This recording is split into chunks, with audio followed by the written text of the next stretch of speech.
तो दोस्तों देखिए, आज हम लोग अहिछत्र नामक स्थान पर पहुंच गए हैं। ये बरेली ज़िले में है। दोस्तों ये वही स्थान है जहां पर जैन धर्म के 23वें तीर्थकर पार्श्वनाथ के द्वारा कठोर तपस्या की गई थी। और इसी के अंदर एक पार्श्वनाथ की प्रतिमा है, उसके नीचे एक सिंहासन बना हुआ है। उस सिंहासन का निर्माण किसने किया, आज तक इस बात का किसी को पता नहीं है। कुछ लोग ये मानते हैं कि देवताओं के द्वारा एक रात में उसका निर्माण कराया गया है। तो दोस्तों अपने आप में बहुत पवित्र ये स्थल है। चूँकि यहाँ फ़ोटो खींचना मना था, इसलिए मैंने बाहर से आपको फ़ोटो खींच के दिखाया है। ये बाहर के कैप्चर मैंने किए हैं, अंदर फ़ोटो नहीं ले सकते आप। इसी क्रम में हम लोग बाहर चलते हैं। बाहर एक कुआं है, उससे संबंधित कुछ कहानियाँ हैं जो मैं आपको सुनाऊंगा, वो भी अपने आप में बहुत रोमांचित करने वाली हैं। तो दोस्तों देखिए, ये वो कुआं है जिसकी बात हम लोग अंदर कर रहे थे। देखिए इस कुएं को चारों तरफ किस तरीके से ढक रखा है। अब हम इसके अंदर चलते हैं। देखिए सामने एक बोर्ड लगा हुआ है और चारों तरफ हम लोग देखने की कोशिश करते हैं। चारों तरफ अब देखते हैं कि बंदर ही बंदर हैं, शायद इसीलिए इस कुएं को ढका गया है। इससे संबंधित एक कहानी है जो मैं आपको बताता हूँ। ये बात है सन 1857 की, जब हमारा अंग्रेज़ों से युद्ध चल रहा था। तब इस कुएं में कुछ जैनी लोग एक पार्श्वनाथ की प्रतिमा के साथ घुसे थे और वो कई महीनों तक इस कुएं में बैठे रहे बिना खाना पीना खाए हुए। देखिए सामने एक स्तूप है। जब वो अब हम इस कुएं के पास चलते हैं। देखिए यहाँ से मैं कुएं की गहराई आपको दिखाना चाहता हूँ, किस तरीके से वो लोग एक महीने तक यहाँ पर इसमें अंदर बैठे रहे होंगे। कितना गहरा कुआं है, अपने आप में देखते हुए डर लगता है। जब वो एक महीने तक बैठे रहे और कुएं में पानी अपने आप बना रहा, पानी कम और ज़्यादा होता रहा, लेकिन वो भूखे प्यासे रहे और एक महीने बाद वापस बाहर आ गए। ये बात जब स्थानीय लोगों को पता लगी, तब से इस कुएं की मान्यता बहुत ज़्यादा बढ़ गई है। और जो वो मूर्ति लेकर छुपे थे, वो मूर्ति यहाँ सामने जैन मंदिर है। देखिए सामने जैन मंदिर है, उसमें वो मूर्ति रखी गई है। बहुत छोटी सी प्रतिमा है, इसको हम लोग आसानी से अंदर देख सकते हैं। अब देखिए ये बोर्ड में दिखाने की कोशिश कर रहा हूँ। आगे हम लोग देखते हैं और जैन मंदिर हमें यहाँ से दिखाई देते हैं। देखिए कितना सुंदर ये स्थान है। सामने देखिए किस तरीके से जैन मंदिर बनाए गए हैं। तो देखिए अपने आप में कितना पवित्र एक स्थान है। जैन मंदिर हमें देखने को मिल रहे हैं और चारों तरफ हमने देखा। देखिए यहाँ से एक स्तूप मैं दिखाने की कोशिश कर रहा हूँ। स्तूप देखिए किस तरीके से ये बहुत प्राचीन स्तूप बनाया गया है। और दोस्तों ये देखिए बाहर जिस जैन मंदिर की मैं बात कर रहा हूँ, जिसमें वो प्रतिमा रखी गई थी, ये देखिए ये बाहर वो जैन मंदिर हमें यहाँ से दिखाई देता है। इसमें रहने का भी स्थान है। तो दोस्तों अब हम चलते हैं किले की तरफ। अब किले का, रामनगर के किले का क्या इतिहास है वो हम देखेंगे, और अहिछत्र इसको क्यों कहा जाता है वो भी हम जानेंगे। तो दोस्तों देखिए हम लोग किले की तरफ बढ़ते हुए, और चारों तरफ देखिए घना जंगल हमें दिखाई देता है। रास्ता बहुत ही ख़राब है, यहाँ कोई एक प्रॉपर रास्ता नहीं बनाया गया है। और देखिए ये सब किले का ही एक पार्ट रहा होगा। दोस्तों महाभारत काल में ये किला 8 किलोमीटर तक फैला हुआ था। ह्वेंसांग के द्वारा इसका वर्णन भी किया गया है। अब देखिए कितना ईंट पत्थर चारों तरफ हमें फैले हुए दिख रहे हैं, और ये वही ईंटें हैं जिससे ये किला बना होगा।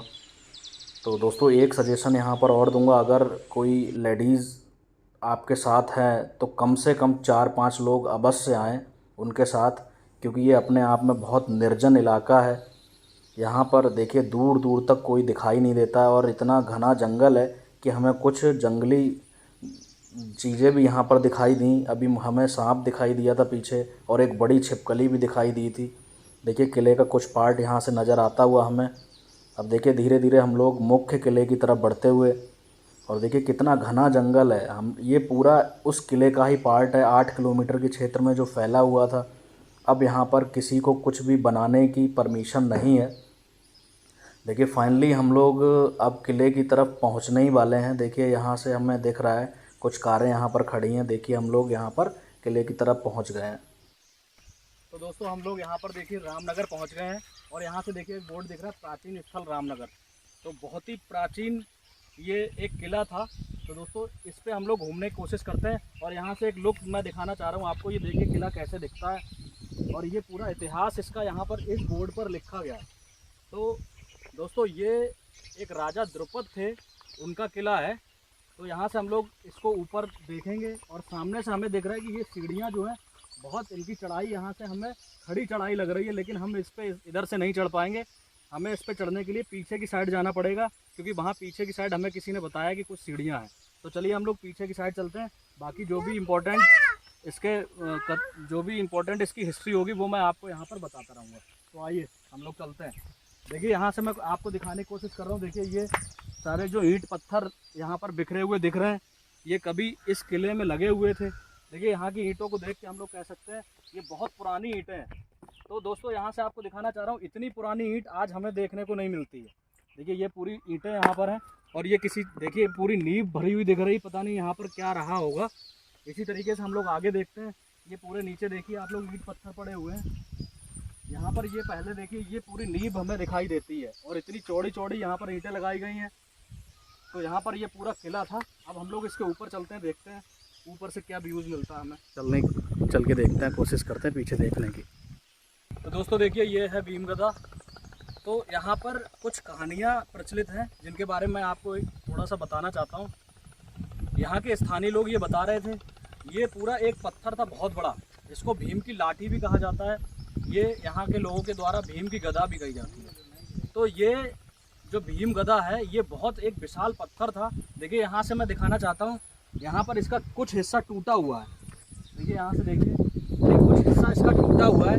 अब मैं यहाँ पर थोड़ा स्टोरी बताना चाहता हूँ, ये हिस्सा क्यों टूटा। इसी समय में बताते हैं कि यहाँ पर एक काला सांप इसके ऊपर बैठ गया था और काला सांप जैसे ही बैठ गया था उसके बाद यहाँ पर बिजली गिर गई और बिजली गिरने के बाद इसका जो आधा हिस्सा है वो यहाँ नीचे टूट के गिर पड़ा। तो दोस्तों एक तो कहानी ये प्रचलित है और दूसरी कहानी यहाँ पर ये प्रचलित है कि इस जगह को अहिछत्र कहा जाता है। अहिछत्र क्यों कहा जाता है उसके बारे में मैं आपको बताना चाहता हूँ।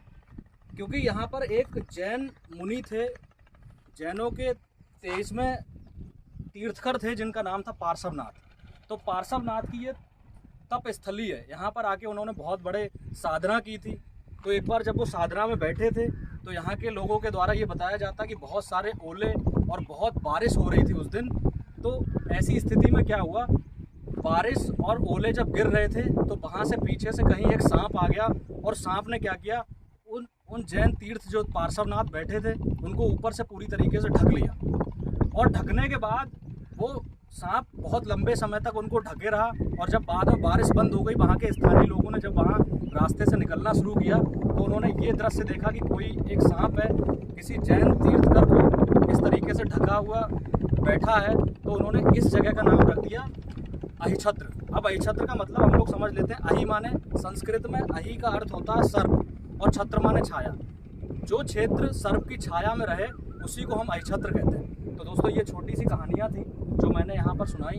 अब देखिए मैं आगे आपको दिखाना चाहता हूँ यहाँ के नज़ारे। दोस्तों ये अपने आप में बहुत बड़ा एक किला था और यहाँ से देखने की कोशिश करते हैं। आगे देखिए रामगंगा दिखेगी हमें। यहाँ से लगभग 10 किलोमीटर की दूरी पर रामगंगा है। तो कभी रामगंगा का पानी इस किले में भी आ जाता था। तो यहाँ के स्थानीय लोग बता रहे थे ये किला अपने आप में बहुत बड़ा था। 8 किलोमीटर में ये पूरा किला फैला हुआ था। तो 8 किलोमीटर में फैला होने के कारण ऐसा हो सकता है कि रामगंगा का जो जल है वो यहाँ पर आ गया हो, उससे ये किला नष्ट हो गया हो। और इसी क्रम में कुछ लोग ये बताते हैं कि ये किला जब ह्वेनसांग चीनी यात्री हमारे भारत में आया था तब इस किले का उसने जिक्र किया है। और यहाँ पर लगभग 9 बौद्ध स्तूप भी यहाँ पर उसने अपनी किताब में लिखे हैं। तो ये अपने आप में बहुत बड़ा एक ऐतिहासिक क्षेत्र था। इसका नाम था पांचाल। तो थोड़ा दोस्तों पांचाल नगर के बारे में ये बताता हूँ। हमने 16 महाजनपद अगर पढ़े होंगे हिस्ट्री में, तो उसमें एक बहुत बड़ा क्षेत्र था जिसका नाम था पांचाल। पांचाल देश में क्या है, आज वर्तमान में जो बरेली, बदायूं, फर्रुखाबाद के क्षेत्र हैं वो इसमें शामिल थे। तो यहाँ पर ये जो क्षेत्र है ये उत्तरी राजधानी था जिसका नाम था अहिछत्र। और इस पांचाल देश की जो दक्षिणी राजधानी थी उसका नाम है कंपिल। तो दोस्तों ये पूरा जो क्षेत्र है वो पांचाल देश के नाम से जाना जाता था। तो यहाँ से हम लोग आगे देखने की कोशिश करते हैं चारों तरफ के नज़ारे। देखिए यहाँ पर अब क्या है, लोगों ने इसको अपनी तरह से यूज करना स्टार्ट कर दिया है। यहाँ नीचे आप लोग देख सकते हैं बहुत सारे खेत हम देख सकते हैं। लोगों ने क्या किया है, ये एक बहुत प्राचीन स्थल था यहाँ, लेकिन लोगों ने अपनी जगह बढ़ा ली, यहाँ पर खेती करना स्टार्ट कर दी है। यहाँ आप दूर दूर तक देख सकते हैं, चारों तरफ हमें पेड़ पौधे दिखाई देते हैं। और यहाँ से हम लोग दूर इधर देखने की कोशिश करते हैं। देखिए ये पूरा जैन मंदिर हमें दिखाई दे रहा है। सामने जो हम लोग देख रहे हैं सफ़ेद सफ़ेद जो हमें कुछ मंदिर दिख रहे हैं, ये सारे जैन मंदिर हैं। इसको थोड़ा सा जूम करके हम लोग देखेंगे। देखिए कितना प्राचीन एक स्थल है। तो यहाँ पर देखिए गांव बहुत दूर दूर है और देखिए कितना पेड़ पौधे यहाँ पर लगे हुए हैं। बहुत हरा भरा क्षेत्र है ये। देखिए चारों तरफ कितना सुंदर दृश्य यहाँ पर हमें नज़र आ रहा है। और देखिए इस समय हम लोग क्या है, चौथी मंजिल पर खड़े हैं। तो दोस्तों ऐसा लगता है कि अपने समय में ये किला बहुत ऊंचा रहा होगा।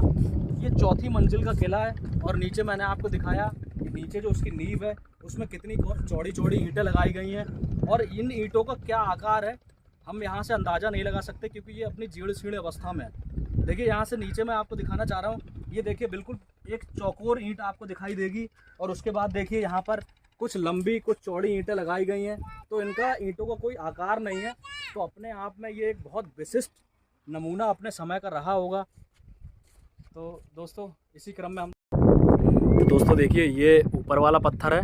मैं बता रहा था आपको, यहाँ से एक हिस्सा टूटा था जब बिजली गिरी थी। और देखिए दूसरा वाला जो इसका हिस्सा देखिए ये पड़ा है। यहाँ से हम लोग देख सकते हैं ये सीढ़ियाँ हैं। और देखिए कितनी ज़बरदस्त बिजली गिरी होगी। यहाँ से आप लोग अंदाज़ा लगा सकते हैं हम लोग कहाँ खड़े हैं और ये हिस्सा कहाँ पर गिरा है आके। और आप लोग अपने मन में ये सोच के देखिए कि इतने बड़े पत्थर को, ये सिंगल पत्थर इतना ऊपर कैसे लाया गया होगा। अपने आप में एक बहुत विशिष्ट बात है।